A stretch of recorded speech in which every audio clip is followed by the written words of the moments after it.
So yeah, make yourselves at home. Ryan, maybe with that, I'll kick it off to you. Hey. Thank you so much, guys. Thanks for having me. I really appreciate it. I really like So I'm Ryan Trengrove. I'm a PGA professional since 2011. My lowest competitive round is 66. I currently own and operate a golf training center in and around the Irvine Spectrum area. I opened it in December of 2020. Previously, I had a golf center at a Merit School called Golf and Prescription for 8 years with a staff of 4 people on staff. I actively play in tournaments. I grew up around golf, basically. At the age of 12 is when I started caddying, and that kind of got me into golf. And then I basically was the #1 caddy at the club, so they had me, or I got invited to be an assistant golf pro at a country club.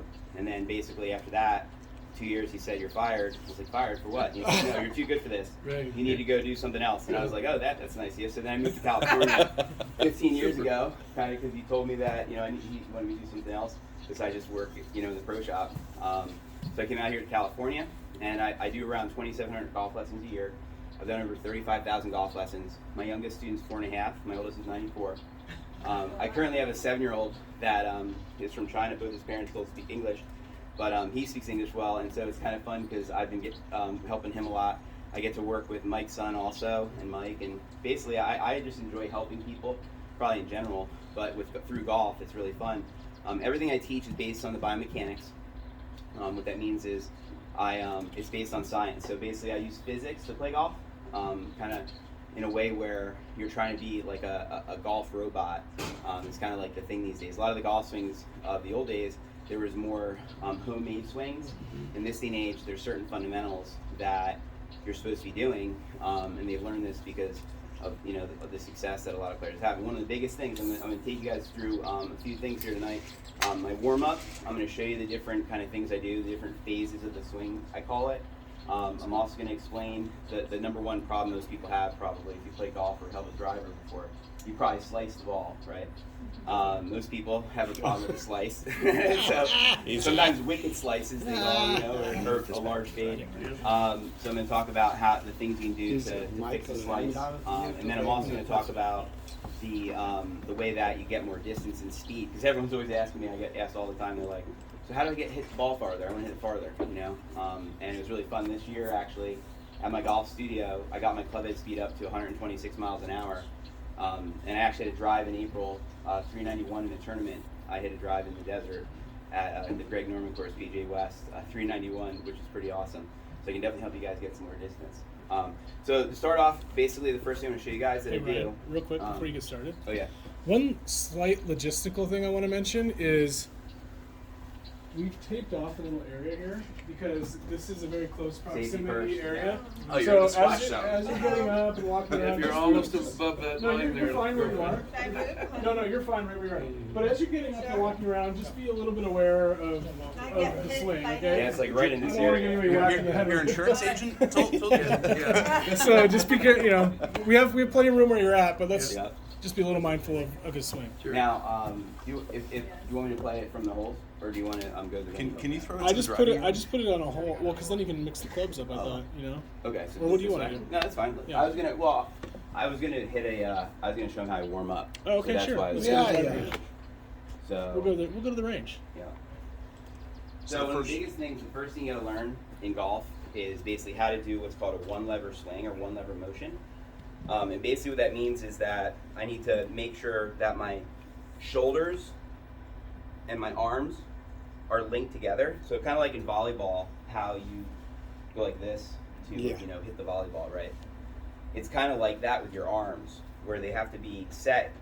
Ben Hogan said, keep the elbows and arms as close together as possible throughout the entire swing. Okay, and so he said, and you think about the words, like he said, as close together as possible with your elbows and arms, right?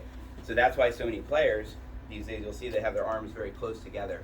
Now, of course, there's anomalies, but one of the biggest things that you got to do is you got to first learn how to move your triangle back and forth, we call it. So you can see how, as I do this motion, how I'm not really moving my head or my legs at all. I'm just turning my shoulders, arms, and hands and chest back and forth, right? And that creates like a little pendulum effect, basically, right? And then I adjust my posture, my balance to where the club starts brushing the grass, right?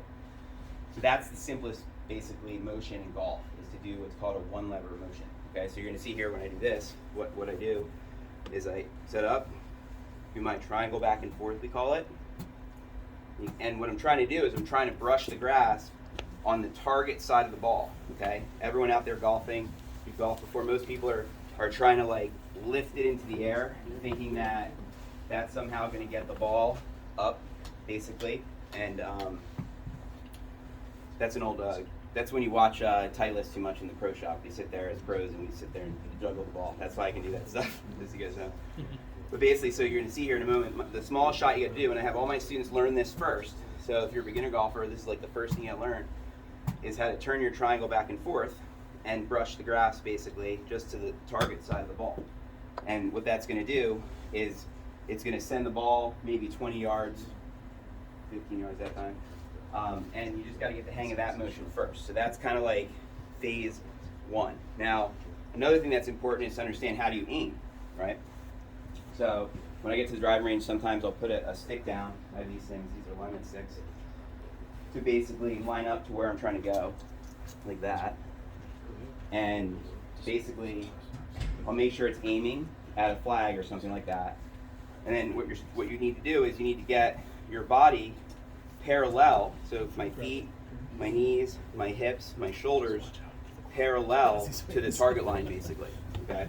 And that's how you're gonna aim. So when I hit a shot on the golf course and I have to hit a wedge like this, like the 15-yarder or the small shot, the first thing I do is get behind it, and usually there's like a piece of grass, like at my studio sometimes I don't vacuum in certain areas so that I have things to aim at, because usually you need like, there needs to be like a leaf or a piece of grass or a divot or something in front of the ball basically to aim at, okay? So I find something like that to aim at, and then I line up to that, and then I'm thinking, okay, kind of like a golf robot, I'm just going to turn the triangle back and forth like this, which makes like a little pendulum with the club, and then I walk over and make sure I'm parallel to that line, meaning I'm looking at this line and imagining a line through the ball, and then looking at my toes and imagining that that line and that line are matching, okay?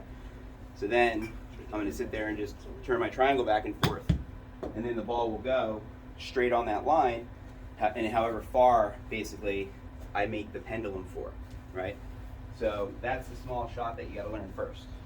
Now the next phase that we need to know is we need to learn how to turn our triangle bigger on both sides. So basically what that means is that when I turn my triangle back and forth, I have to go bigger. What has to happen is my shoulder turn up top, it has to drag my hip and knee around, okay? So basically, to make a bigger swing, the next thing I need to do is turn my shoulders and let my left hip and left knee pivot, okay? Because that means that it'll be like I have a rotisserie through me, right? So I'm staying in place, right? That's what Jack Nicklaus used to say, like swing like a rotisserie through you. Because delicious. then the ball will get in the way. See, I don't even need to look at the ball to hit the ball. If I line up to something and I know how far it is, I could set up, I could close my eyes and make a swing, and I know the ball's going to get in the way because it's physics that's doing it.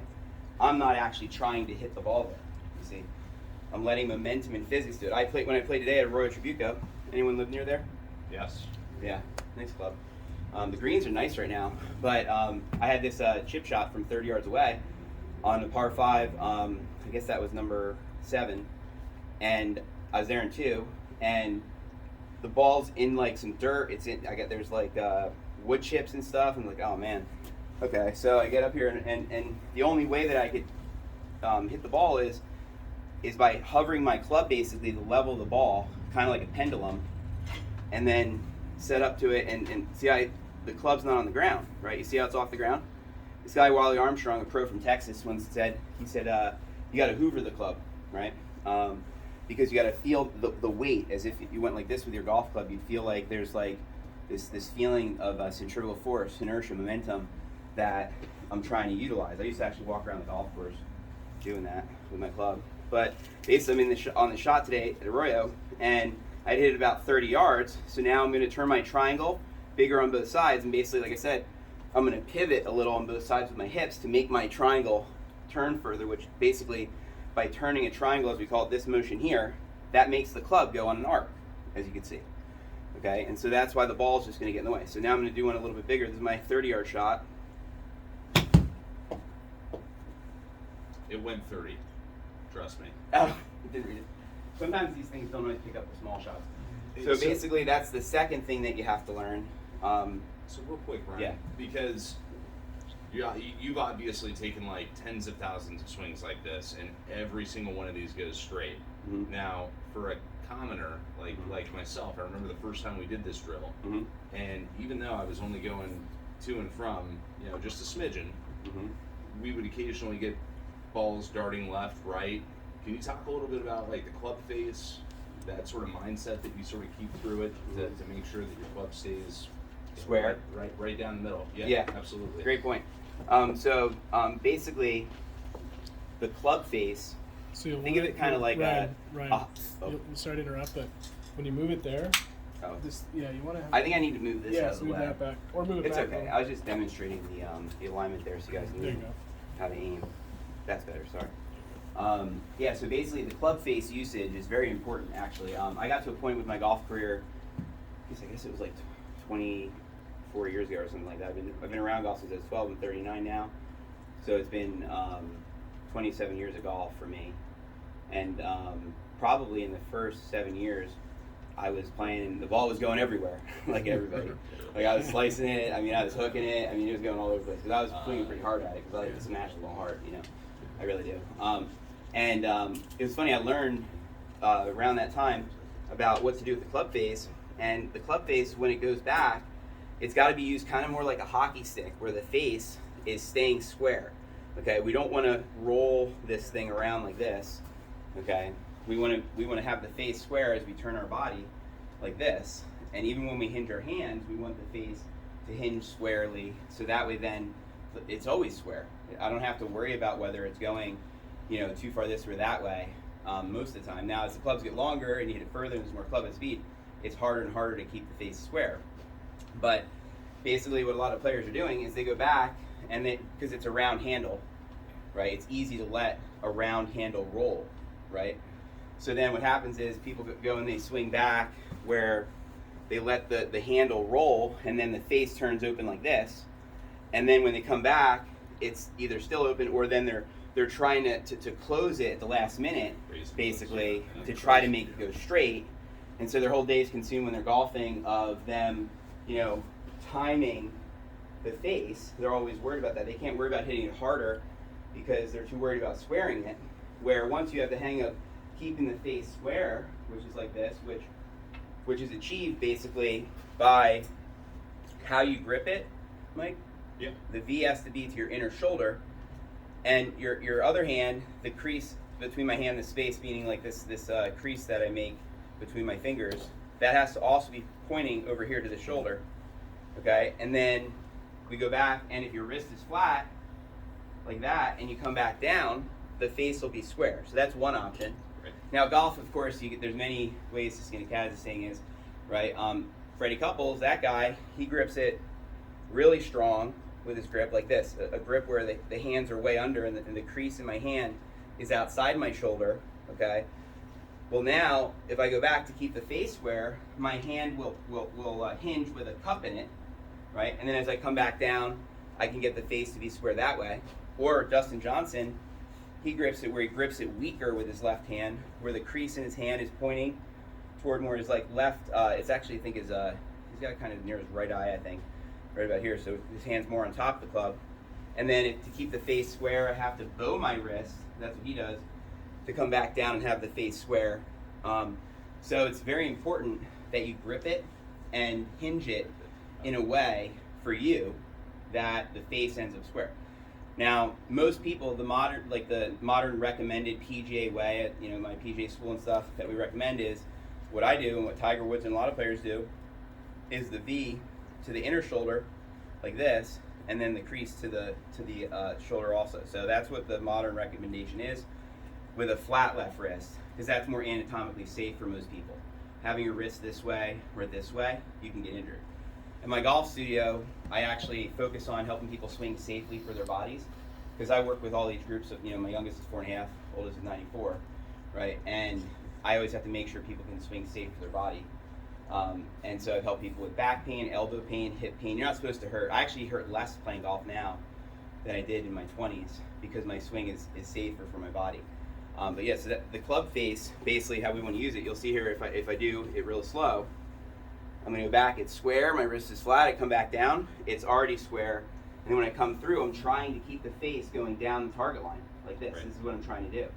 Okay, that's exactly what I'm trying to do, and you can see where the ball goes. It went straight, right? Now, there's times that you can curve the ball or manipulate the club face to, curve it right or curve it left. Do you want me to tell people about that, Mike? Would you? Well, I think you're doing like a great job sort of going through your warm up, like the waist. Well, in my base. warm up, I do like to curve the ball. I like to. So yes, let me continue on here. So basically, thanks. So basically, I turn my triangle from chest to chest, right, to hit these shots. Then, because this is like me using all the big muscles. I haven't got the wrists involved yet, right? Okay, I'm back to here. I'm back to my turning triangle, and this shot I'll usually go like 40 yards, and you can see even at the end there how my arms, look, it went 45 yards. I hit a little hard there, right? Because got a little excited talking when I hit it. But really, the triangle, see how my arm stayed this way? So as I'm coming through, I'm making sure to keep my triangle first. That's the first thing, because that's the simplest shot you can have in your bag, right? Then, once I've gone and hit a few of those, then I usually go and hit some fuller wedge shots. Okay, now, the next step in this whole phase of the golf swing. So now that we got the hang of the triangle from here to here, and then we got the triangle, pivot the hips, triangle, pivot the hips. The old saying is like there was a barrel around you, okay, when you're doing this, or if you were in a telephone booth, right, where it's like, they don't have those anymore, do they? No. Not anymore. They're Not gone, anymore. on TV they do, right? So anyway, the triangle, pivot, triangle, pivot. Now I got to add the wrist hinge, which is we call it in physics the second lever. Okay, so now I'm gonna turn this part and then let this part hinge, and then I'm gonna turn back around like this through it. So basically, I tell my students, you want to turn the triangle and then hinge, and then turn the hinge triangle back through it. And basically, that's how it's gonna get squared up. Unlike baseball, where in baseball, it's like you eventually are flipping your hands a lot more, right? So a lot of baseball players, if you're familiar with baseball, when they go to golf, they start twisting this thing around like this, and then it's going all over the place, right? So now I'm going to do I call it the triangle hinge, triangle through, okay? So with my wedge here, again, this is my warm-up, right? So this is going to go probably about, let's see, I'll hit it probably around 70, 75 when I do this, I would think. So triangle hinge, triangle through. Woo. 65, But straight. 61, pretty close. So that's kind of like the full swing without much whip, right? Kind of just like me just doing it relaxed, not trying to break any land speed records or anything. You can just relax and hit it straight again. There we go. What's that? I said just relax and hit it straight again. Yeah, right? Okay, good. Like he's been doing. That's what I love to do. Was it dead straight? Where did it That land? was Yeah, that, it was that pretty, did not. It was right on the line. Was It it? was like Good. just It was deviate. good. I like how you don't even notice. Yeah. Yeah, well, you know what's funny about that? So when you're golfing, another thing that happens to a lot of people is they start worrying about what's over there. I mean, I had this one student of mine, right? He was like a pro in my golf center. He's doing everything perfectly with like turning the triangle, hinging, turning the triangle through, like this. And we got to the course, and then he gets up there and he's looking at this target. And he goes like, he's doing like something like this, and I'm like, Mike, what happened? Right? And he's like, what do you mean what happened? Ironically, his name was Mike. What a coincidence. Mike, what happened? Yeah. So, but anyway, so I'm like, what happened? I'm like, oh, I get it.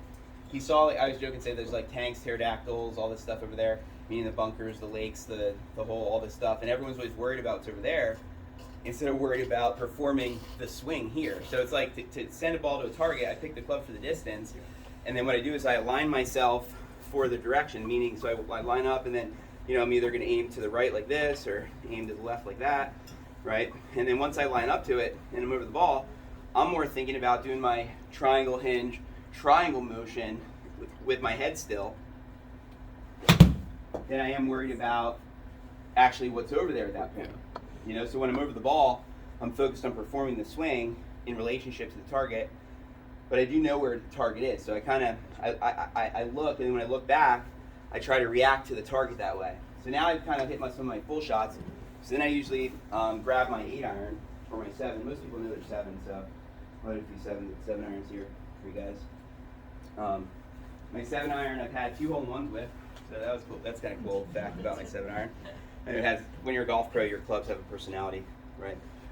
But basically, the 7-iron is, I hit it usually around 175 on the course. But I can hit it in simulators. I can sometimes get it up to 200 yards if I add a lot of whip, right? Which brings me to talking a little bit about how I get speed, right? So we know already a little bit about why the ball goes offline is if this thing's not straight.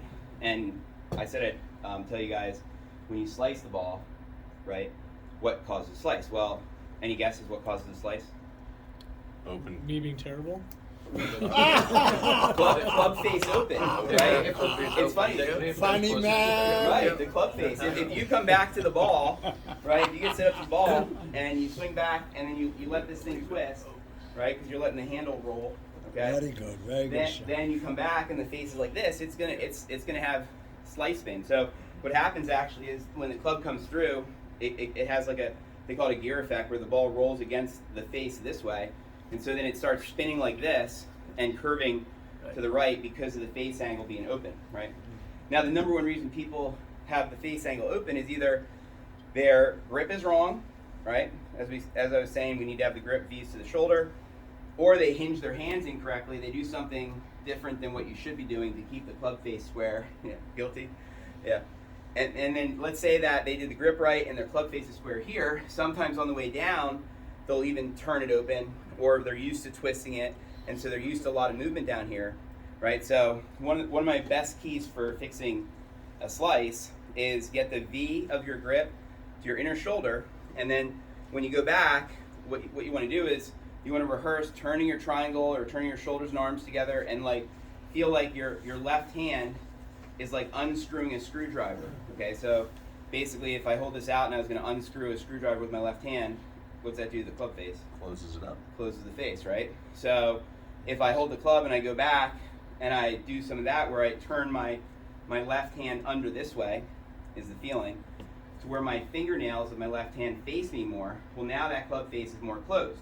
So you'll see as I do that, as I go back and feel like my left hand stays under, the feeling is, well now when I come back down, the club face is now, you can see the toe is closed. Right, now if the toe is closed, then it's going to have the other spin. It's going to have the draw spin, right? My first golf teacher, I did lessons with him for 2.5 years. He was the #1 teacher in the state of New Jersey, Wayne Worms, and he actually, he told me, he's like, I was telling him trying to hit the ball straight, and one day, and Wayne's like, well, you know it's round, so a round ball is going to curve, right? And so it's the modern equipment allows us to hit it straight as we can, but I'm usually trying to play a fade personally. I like a little fade because I've gotten my grip figured out and my hinge correct at this point to where I'll come into impact with the face just a hair open, because then, and I'll plan for that. I'll aim at the left edge of a green, and then I want to fade it. So that way then if I hit it straight, by accident it goes straight. If I fade it, so which means it's still on the edge of the green. If I fade it perfectly, it's on the flag. If I overfade it, it's still on the green, right? So it's like I aim for the curve of the ball, right? And so I mostly like to play a fade because I can hit my fade with my driver 350 yards, which brings me to the distance part, right? So let's assume that I've got my grip now square and I know how to use the club face, right? Well then the next thing with this whole triangle hinge triangle thing is now I have to learn the triangle down hinge, where I turn my triangle back and then I don't really hinge until I'm coming down, okay? So basically, this is how we create lag or whip. So it's like a whipping effect where you go like this, where I go wide with the club and then narrow, okay? So by doing that, there's a whipping sound, right? And so literally I'm trying to whip the ball to get the most speed. To do that, if you think about like a bullwhip, it's no hinge and then what? Down hinge, right? And there was a point, at the top maybe that I was fully hinged before I came down, which you could film someone doing a bullwhip and you'd say, oh, well, there's the top of their motion.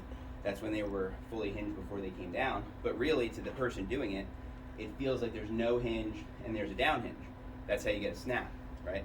That's how you get the whip, right? So to get distance, once I have my club face how I want it for the shot I want to hit, then I try and go wide to narrow. And you'll see us golf pros, we always stand back here first to figure out where we're going to go. Get this thing in the right spot. There we go. I think if you move back a little bit this way, This way? no, towards you. Yeah. There you go. There you go. Oh, I have it? Yep. Okay, got it now. All right, so I'm going to add some whip to this.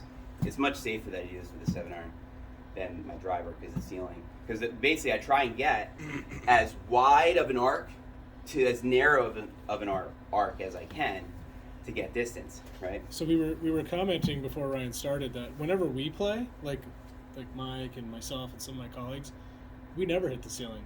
But he hits the ceiling, which means we're probably doing something wrong collectively. Yeah, you know, it's funny. I actually this Sunday, I had at my studio, I have a hanging ceiling also, and I actually had a guy come and move it up, right? And actually, I'm having him come Sunday to finish the. Nice. I make it even bigger than it was, but it's pretty easy to move unless there's a floor up there. But, Just some fire. you know, but you can always just hit 7-iron and stuff. You don't have to hit Just your don't hit driver. that. Golf's fun no matter I don't know what. what So that hit is. the fire alarm. Golf's just fun to do.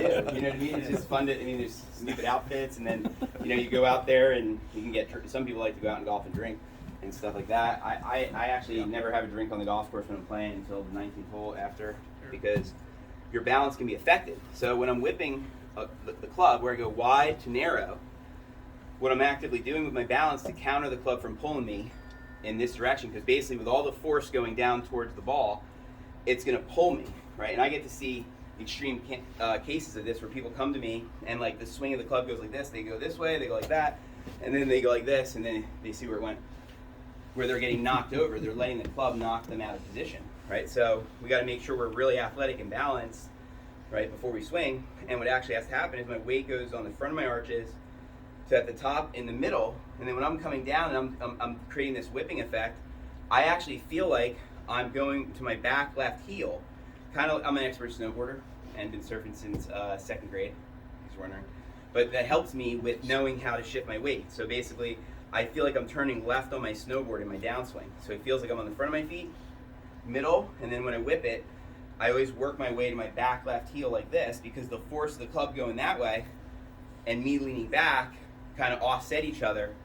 Kind of like how a hammer thrower goes like this. They lean on an angle, right, as they're doing that with the hammer. And so basically that's important too while I'm doing this. So I'm going to whip this So thing. if you don't lean on that angle, the momentum that you're creating with the club head throws you all out of balance. and you fall over. Right. Yeah. And you should be able to be perfectly balanced at the end of your swing. Tiger Woods' dad, Earl Woods, when Tiger was 5 apparently, told him that you can swing as hard as you want, Tiger, as long as you can hold your finish in balance until the ball stops rolling. And so Tiger would hit shots as hard as he could, but he'd always stay perfectly balanced at the end, because if you're falling out of balance and swinging, then you're missing the center of the club, then that's not good, right? So basically, this one, I'm going to try and whip it with my 7-iron.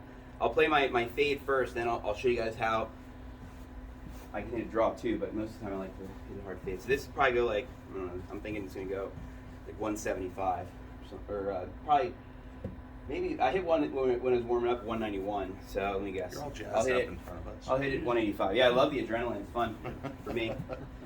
It's the same thing in tournaments when I line up and they announce your name before you tee off, it's a blast. Yeah, I know the feeling. There's my fade. Whoa. 7-iron. I hit that one pretty hard. Let's see.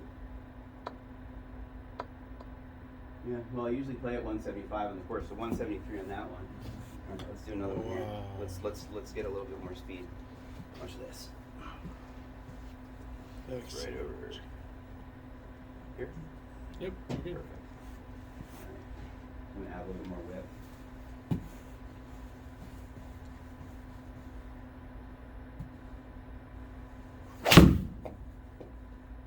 Oh.